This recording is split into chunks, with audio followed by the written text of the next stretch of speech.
developing multiple flow triggers.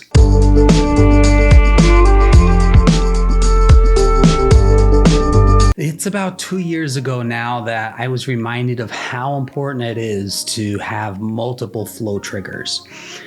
I had gotten into running, and I was running very often, probably 4 times a week.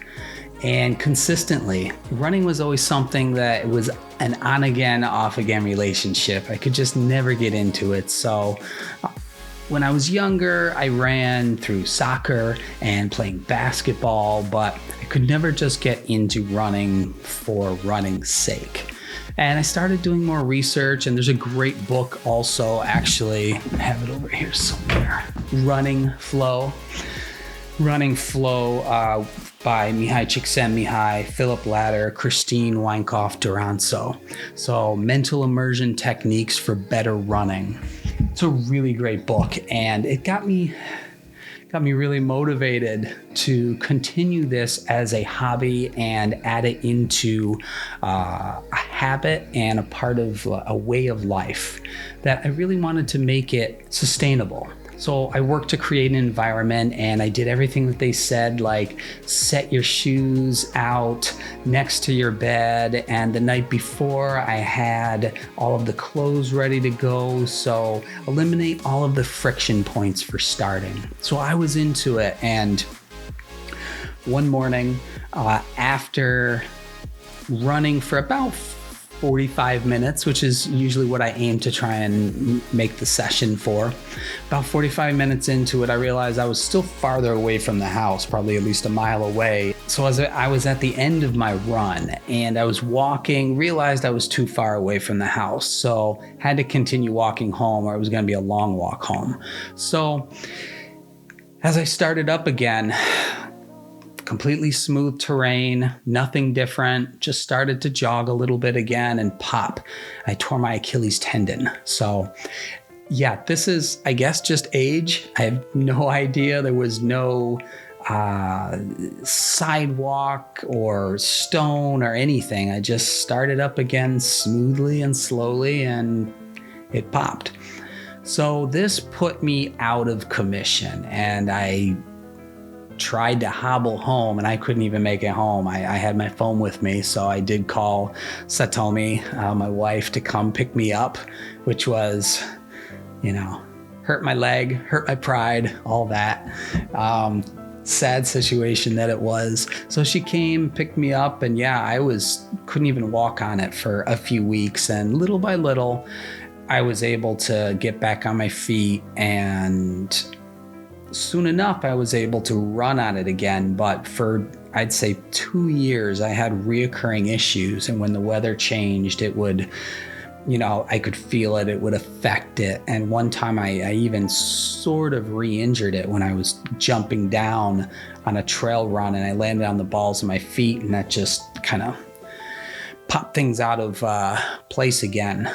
And it made me realize that I need to have multiple flow triggers. I needed to have that backup for flow, because I had relied on that runner's high and that feeling of euphoria after a big run. The problem with relying on that is that sometimes your bodies don't hold up for that. And I thought it was one of the best flow activities, because really all you need is like shoes. You get on your running shoes and you can go.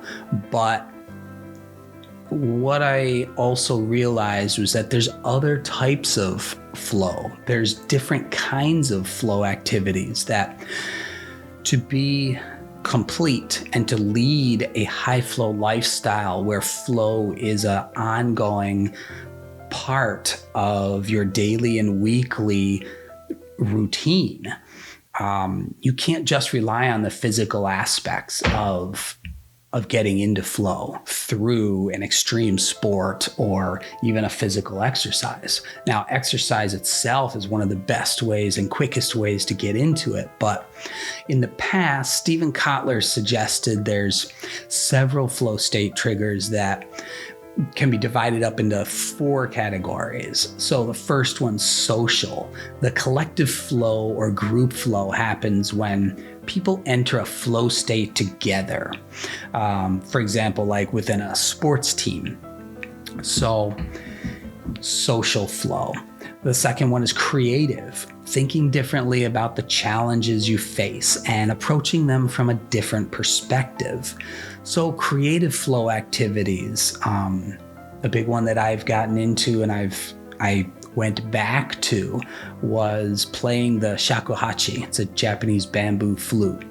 And it really requires a whole body presence, mind, body, spirit, all of that. And then for a long time, that's what really got me into running as well, is that helped me focus my mind and clear my thoughts, but it also had the physical benefits of expanding my lungs and helping with deep breathing and things like that. So I realized I went back to that creative musical outlet for creative flow.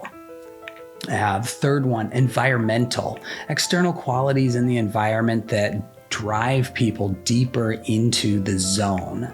And then there's psychological, the internal triggers that create more flow. So environmental are things that I go into deep into the core training video course that I have, is how nature can bring us into flow and how we can use nature to hack flow.